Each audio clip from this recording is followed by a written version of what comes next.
You're listening to Dodge Movie Podcast. Your hosts are Christy and Mike Dodge, the founders of Dodge Media Productions. We produce films and podcasts, so this is a podcast about films.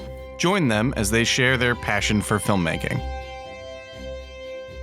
Welcome back, everybody, to this month. Happy November. We're deep in fall. Those fall leaves are gorgeous and blowing around. And for the month of November, we thought we would go a little political, but not like you think, because we are not political people. Nope. So we found this kind of, maybe not the silliest, but some silly, just set in Washington, D.C. movies that we've liked over the years. And that's what we're going to talk about this month. I can't believe that there are ever going to be another month worth of movies, of comedies set in political things, right? Oh, I think politics gives us plenty to laugh about. Yeah, but they're all dramas. Nobody likes to make funny movies about it anymore. Shout out to Aaron Sorkin, though. He did it well. A drama. Go Sorkin. But he peppered in some comedy, I remember.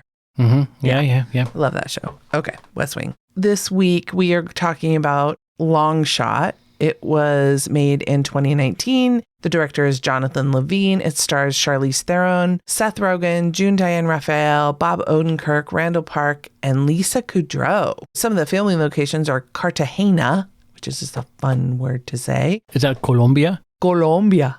Cartagena, Colombia. Come on. That's just fun for your mouth. That's what she said. Montreal, Quebec, Canada. Oh, Quebec, Canada. I should say it that way. Yeah. Quebec. And Montreal. Right. But it's Montreal in Quebec in Canada. Oh, is that what it is? Because Yeah, I was see. going to say Montreal and Quebec. The Quebecois are going to write in. Oh, okay. They will say to you, oh, you got that wrong. I should just say Canada.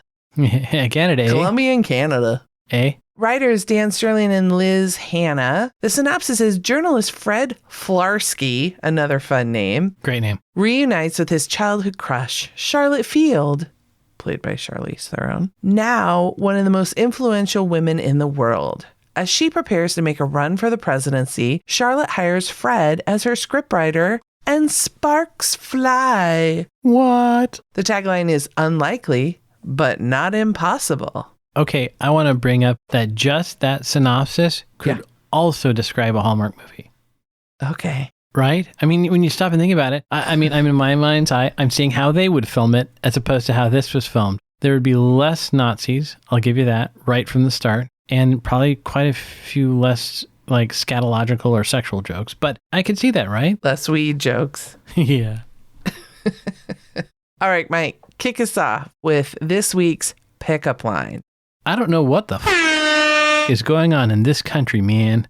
Nice. Okay. So that is, oh gosh, we watched this so long ago. Please forgive me, everyone. Mike, remind me what was happening in this scene. This is where Seth Rogen's character, Fred Flarsky, is going undercover as a journalist in a neo-Nazi white supremacist group, which of course is funny because he's Jewish, which is kind of a meta information because the viewers all know that Seth is very Jewish, although in the film, there's no reason. Back to our review when we talked about, what was the film with Barbara Streisand? The Guilt Trip. Yeah. Yeah. So I do think that's funny because if I recall correctly, they don't say it in the film, if at all, or maybe near the end. It's just assumed by looking at the poor guy that he's Jewish. And so I do feel a little bit bad that we're contributing to stereotypes that they didn't have that. But it is hilarious. And I love the nickname Arian Grande. And I have to say, of one of the other guys, I thought. That wasn't Seth's name. Yeah. Or if it was his pseudonym as like his undercover. I forget. But I like that because what's hilarious about this is much like Tig Notaro, I apparently know nothing about pop culture because I had heard of Ariana Grande, but I knew like nothing about her. I don't even think I could have picked her out of a lineup until we started watching this season of The Voice. But I did get the joke. It's a good joke. Yeah, I love it. And trying to watch Seth Aryan it up as he in this scene. And I mean, there's a great gag that is set up in this scene that doesn't get a payoff really until almost the end. Very end. And it's worth it. Like it is so worth the ride. It is. This is a comical scene.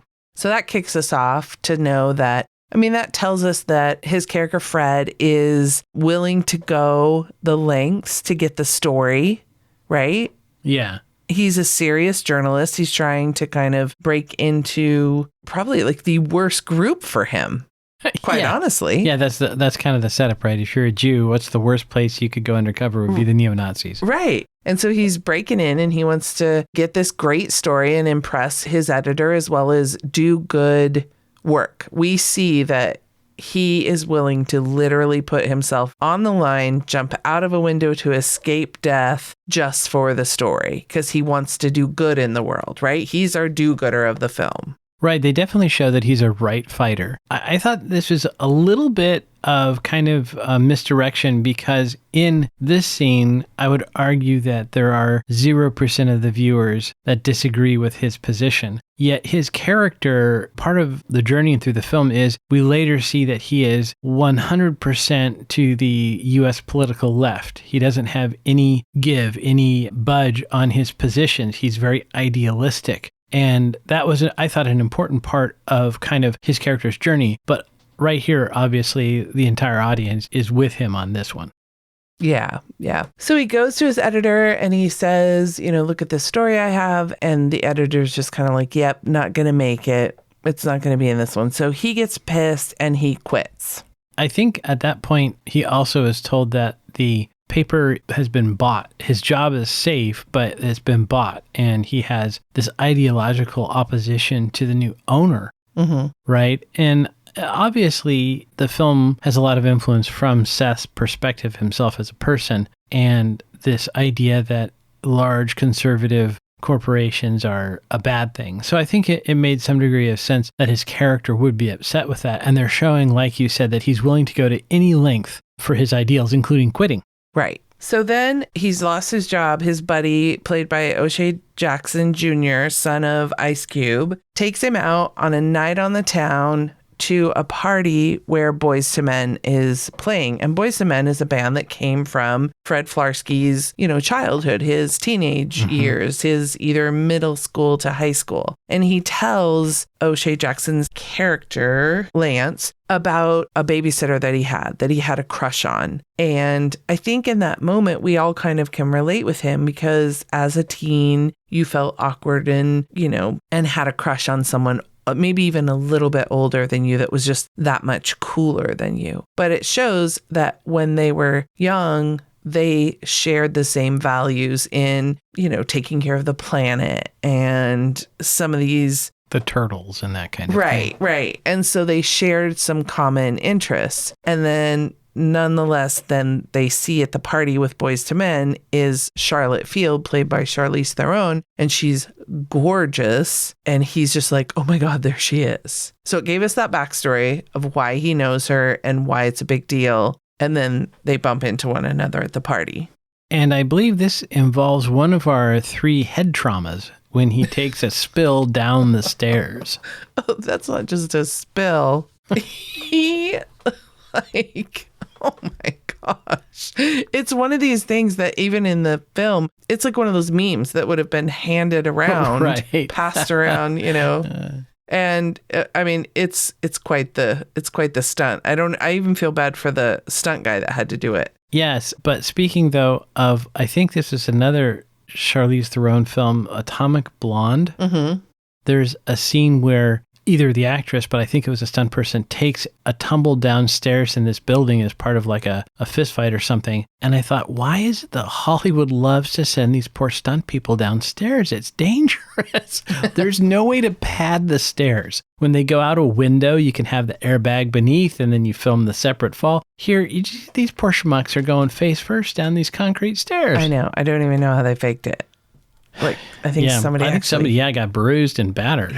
Yeah, it's bad. So a little thing right here, I'm going to jump in with my sound bite, as it were. Not only Boyz II Men, but this film is chock full of great 80s music. Like there's the Roxette song from Pretty Woman. There's a Bruce Springsteen song. They talk about going to the Bruce Springsteen concert. It's got a great 80s soundtrack that kind of puts, I guess, all of us who grew up in that time kind of back in that time. And for me, at least, it transported me to that time when you have a crush on somebody that feels completely unattainable. So girls and boys, when your generation is now in charge, when all the music of your youth is in movies. because now the executives and filmmakers are all from your generation and they want to hear Boys to Men and Roxette, etc. Exactly. So it's very cool and very nostalgic. And there's actually a hilarious line in here where he says, nostalgia, pop culture references. Jimmy Fallon has made a whole career out of that.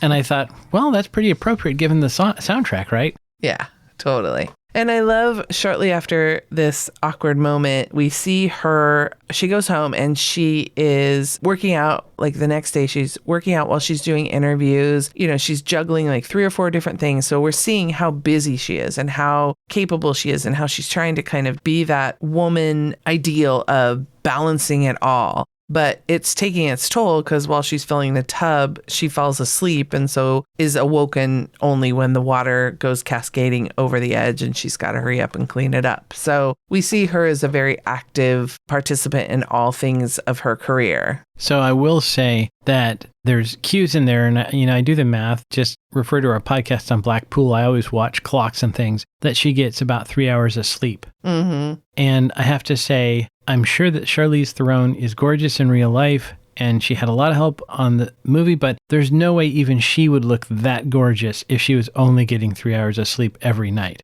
Like, just physically as a human, you would break down. Right. But they do show us. And I thought in the show Don't Tell, the bathtub overflowing was really good at showing us this is something you would pay attention to as a person. So that's how tired she is. She just falls asleep while waiting for the tub to fill. Mm-hmm. And also that she's the one that cleans it up. It's not like she's obviously not a diva. She's not ringing for a butler or a maid to and she just walks out uncaringly. Clean that up, will you? She's grabbing the towels. She's cleaning it up. So she's a real person. Okay, then we see the current president, who is kind of made out to be a boob. He is a former actor, so that we know nod, nod, wink, wink, who that's a nod to. Right, and a super narcissist. So yes, I doubt any other president would be like that. None of them. No, not at all. Although I do think that is a requirement these days. Spoiler alert, kids, pay attention to the rest of this month's movies. Yeah. One of my favorite scenes is she is so hungry. I think this might have been at the Boys and Men party. Yeah. I think it was a different party. Anyway, she's so hungry. And she's just like, she says to her assistant, played by the wonderful Diane Raphael, she says, just hide me. And she squats down and she's eating a skewer. And she even makes a note because every woman knows if you're dressed up and you're at a party, a skewer is the last thing that you want to see because they're so hard to eat. And so she's trying to eat this chicken and somebody's approaching. Oh, I think it's like the gossiped love interest for her. It's who everybody suspects she's dating. And so he's approaching and June just starts going, spit, spit, spit, spit. Yeah, I like the line, I can't eat skewered foods gracefully. Yeah. And I'll be honest, nobody I'm not can. sure. Yeah, nobody can. They're horrible. Yeah, that character is interesting. Prime Minister James Stewart, he's the Prime Minister of Canada in the film. Yeah. And he is basically the Bellamy, right? Mm-hmm. He totally is. There's nothing really wrong with him at first. He's just kind of a little bland, a little vanilla. Until later in the film, he does have a little moment there where the audience kind of turns against him, which is a little bit different. But I thought they cast someone who kind of looks like Bill Pullman. Yeah. Right? We should just start calling it the Pullman. Yeah, maybe that's the modern. The Bellamy, because it's more, it moderns it up. Because right. nobody knows who and was it also Ralph has that double L in it. But yeah, we should go the Pullman. Yeah, he's now the Pullman. Yeah. See, I was concerned that people would think that we were talking about a train, but how old am I? Oh, geez. Thanks a lot, Vaudevillian. Tell us another. Come to the modern era, Grandpa Dodge. I know. I'm stuck in the 19th century. This is awesome. So Fred is our classic kind of manic pixie dream guy. Oh, yeah. But they both are kind of losers in a couple areas. And I really enjoy the relationship and the play between the two of these. And it's not so one-sided. There are shades of gray, which I absolutely love. And it's always kind of like rebalancing at times. And one of the things I love is that because he's had a crush on her since middle school, high school, I think she was in high school. Or no, maybe they were both in high school because he was kind of helping her run for her. Yeah, they're pretty close. But I don't know why a high schooler would need a babysitter. Maybe that's why I thought he was in middle school. But anyway, Don't think about it too hard, Christy. Right. And so at one point, he's mad at her because she's not fighting for something he thinks she should fight for. And he goes, "You just don't get it, brah." And she goes, "Did you just call me brah?" Because I think she's so, it's not that she's kind of a diva, but she's just so used to people saying, because I think she's playing the Secretary of State. So I think everybody's used to saying like Secretary Fields. And she's just like, "Did you just call me brah? Like, you can't do that. I'm the Secretary of State."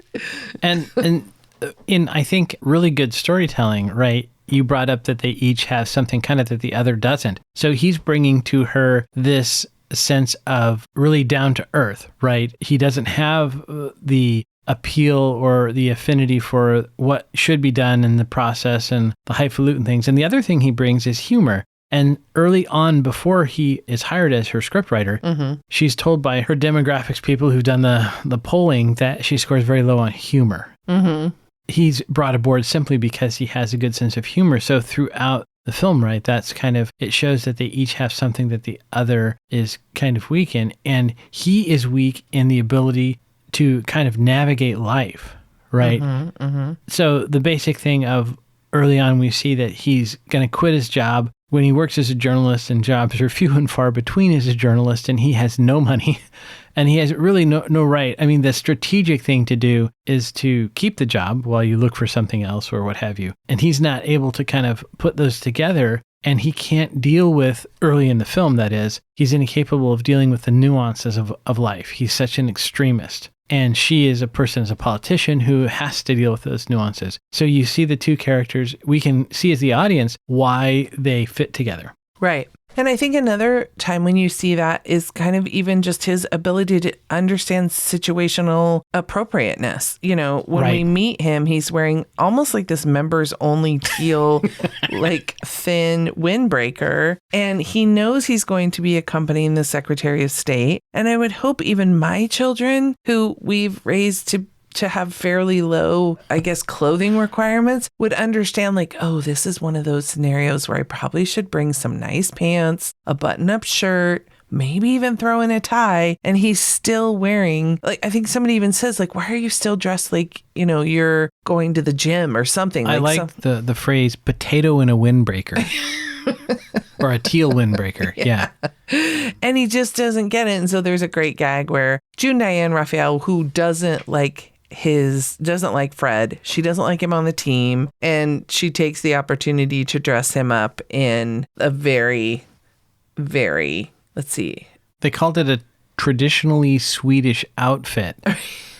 And there were a couple great lines on this. One is, "You stay here and make sure no one from Candyland needs their car parked." But my favorite is, "You dressed me like Captain Crunch's grinder did." Yes. That was, I loved that line. I did have a costuming question for our wardrobe folks. Is that really a traditional Swedish outfit? Well, I'm sure on May Day, you know, traditional May Day celebrations, when they harken back to the day was when all the, all they had to do was walk around the maypole. I thought Mayday was a Swedish dating app when you said that. No, that's like, May Date. Oh, I've never heard. Oh, right. So there's this beautiful scene at this party where he was dressed over the top, where they go out onto this balcony and there's these beautiful leading lines from the archway of this exterior, and they go out to watch. Well, they don't go out there with the intention to watch, but it so happens that some aurora borealis kind of appear while they're out there. And it's this moment where it brings her realization to what's important and what matters, and that she did used to care about the planet and what happened to it, and kind of why she wanted to get into politics to make change, to make good change. So one of the important things about a romantic comedy is that love transforms the character. And I would argue in this case, love transforms them both, right? And I really like this film for a variety of reasons. Obviously, Seth Rogan is hilarious. Charlize Theron does a great job, but she's absolutely gorgeous in this film. I mean, they really focused heavily on making her look really good, which not is hard. No, but it's part of the humor because they focused on making him look bad, right? In a sense, right? There's that opposites attract kind of thing going on. But I also like how these characters are believable and you care about them. You really do pull for them, even though, in a sense, it's a dangerous subject because they are politicized, right? I mean, the film kind of starts out very heavily left, but then they have a supporting character played by O'Shea Jackson Jr. who brings in a little bit of balance to it. So by the end of the film, I think it's a much more balanced approach to what could be a very contentious subject. So, high risk, high reward. Right. And they still have the classic tropes of a rom-com. There's a semi-montage. It's not, I always think of a montage as kind of like full volume soundtrack while you're the visuals. It's, it's like almost like a B-roll. But there is music playing. I think it's even the Roxette song. It must have been Love. And he's asking her questions to get to know her better so that he can write more in her voice. And I think she's returning the favor. So they're starting to kind of grow together and find out more about one another. And it's not overtly falling in love, but that is what's happening because you could just get to know somebody better. There's a point where they're walking along and she says, "What's your favorite sexual position?" And he gets really awkward and nervous and she teases him about it. And then he fires back, "Well, what's yours?" And she said something, "Oh, that's gross. Don't be like that." And I loved how she was kind of taking the piss out of him. Yeah. But not only that, it was very funny. And remember the whole bit that she didn't have humor. She didn't score well on the humor. So that's great writing, in my opinion, because they were establishing her transition as a character without it being so painfully obvious, like having, "Oh, well, your humor scores in the polling have gone up," right? This was a very subtle way to do it. It showed, like you said, the two characters getting closer together. It gives an opportunity for the actors to really kind of show a little bit more life, right? They're letting their guard down. And I really have to say, I think this film was super well done. Now, one of the things that we talk about in setting up narrative drama, right, is to put the characters under pressure. And so they are forced to kind of run for their lives at a certain point, right? So it puts that pressure on them quite literally. And there is a moment where things happen as between boys and girls. When put in a pressurized situation. But then later on, there's a hilarious sight gag, again, very subtly done, where she is carrying like one of her Secret Service guards in a fireman's carry, like, like a hero, like from Backdraft or something. And then he's dragging somebody along in the most awkward toddler carry you have ever seen, right? Like a toddler would like drag his teddy bear, I thought. Exactly. It is horrible, but it is such a delicious gag. Yeah. Showing how she is so capable. And I think that's one of the reasons I like this film because, much like a little film with people trapped in an elevator now that I think about it, but the woman is shown as being capable and having her act together and all these things, which normally, right, when you invert it, it would be Natalie Portman riding a bicycle around with a flower basket on the front. So I thought it was great to make his character basically complete disaster. Mm-hmm. The other thing that I liked about this movie is they actually get together. I mean, I paused it. It was one of our pauses midway. It's almost like the midpoint of the movie. And almost exactly 55 minutes in. Yeah. I remember thinking like, oh, wait. I mean, obviously we know there's going to be a breakup and then they got to get back together. But they did this really early for rom-coms because that usually happens kind of like the end of the second act, right? Right. Or in Sleepless, literally in the last scene. Right. So yeah, it's fun the way they kind of play with the trope. I actually literally didn't even think of this until I was just talking a few minutes ago that there is a little parallel between this and Second Story. No wonder I like it. Yeah. So then when they do get together, then of course there has to be the breakup, which sets up playing once again the Roxette song that they kind of bonded over. But there's a line in the song that says it must have been love, but it's over now. And we're seeing it's another montage where now we're seeing him doing his thing by himself and her doing her thing by herself, but they're thinking of the other. It's very sad. It is. So I have in my notes, there's a party in Argentina. Mm-hmm. Where June Diane Raphael's character informs him of kind of the real situation about his chances at having a relationship with her. Mm-hmm. But the whole time I was distracted by the Favreaus in the background. So whatever extras they got for that Argentinian party scene really were auditioning hard. Okay, so for those who don't know what we mean by the Favreaus in the background, I think we've covered this on one podcast, but Can you briefly explain why we call the over actors in the background Favreaus? Director Jon Favreau told a story on Dinner for Five, a show he had where they talked about movie making. Great show. Look it up. When he was an extra, he was in a van, I think it was an ice cream truck, in the background of a shot. And he would turn the dome light on in the van so that he could be seen better. And they kept yelling, cut, cut, cut. Tell the extra in the back to turn the light up. So he talked about as an extra trying to get noticed. He did it. I thought he did it in Rudy also. I bet it was, yeah. So that's why we call it to Favreau. It's the verb to where an extra attempts to draw attention to themselves. And Mike's always looking for them. I don't know how he even sees the actual film or show we're watching, because I probably miss a lot. It's at least responsible for one pause every show. Absolutely. And now I realize, of course, why Ricky Gervais did the show Extras, because that's really appealing to some of us, is the life of an extra. The extras. Early in the film, there's the male gaze, but then it's almost like a return female gaze where she's looking back at him. I made note of that. I also want to give a particular shout out to the actress Aviva Mongillo, I think I'm saying that correctly, who plays Charlize Theron's character as a teenager, because she mastered the same cadence and word choice and sound and everything. She seemed literally like a young Charlize Theron, where you would think, did they, like a la Robert Downey Jr. and Iron Man, did they CGI Charlize back? But it's actually no, they just hired an actor who could do that. And I'm very impressed at the ability to get the cadence in the voice to make it seem accurate. So another of my favorite comedies is Miss Congeniality. And I did think that the whole shtick about teaching Charlize to wave reminded me a little bit of Gracie Lou in Miss Congeniality, which is a good thing. Right. You know, one thing I liked, kind of just going back to when they got together, since it happened mid-film, they set up early on that he had an embarrassing moment when they were teenagers because he went to kiss her and it didn't go well. And so I thought it was so sweet because at the moment mid-film when they do kiss, smoochy, smoochy, smoochy, he says, I feel like maybe you want me to kiss you right now, but I don't want to make the same stupid mistake I made 25 years ago.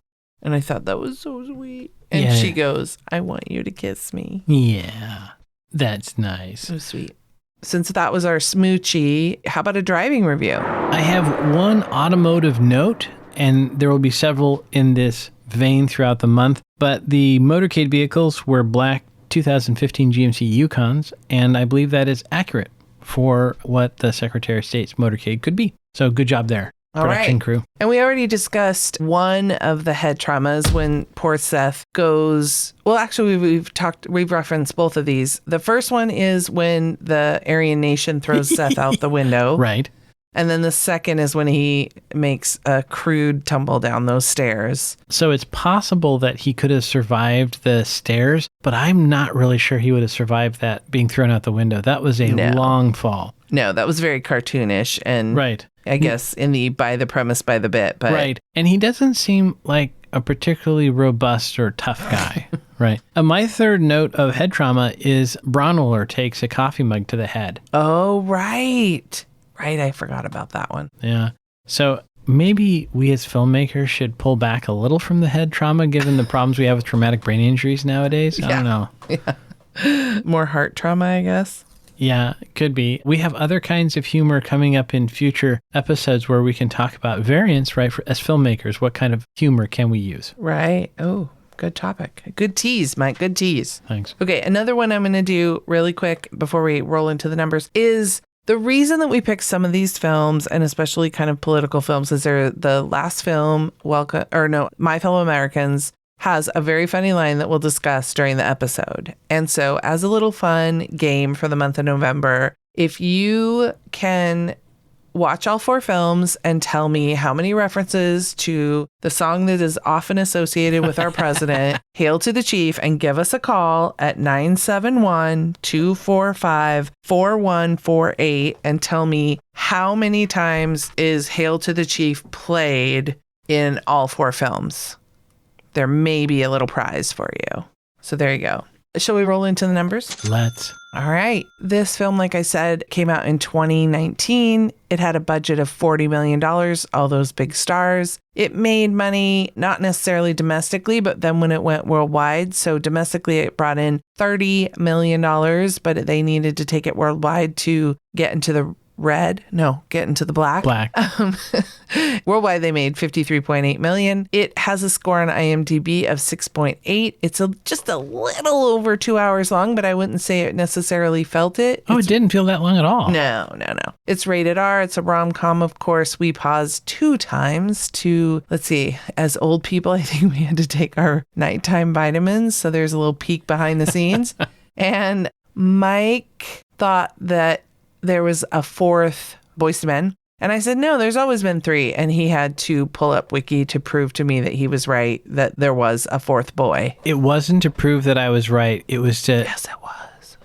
To see that I was... Make sure for myself that I was correct, that I wasn't misremembering. you see, I am not competitive with anyone but myself. I just want to make sure I was not wrong.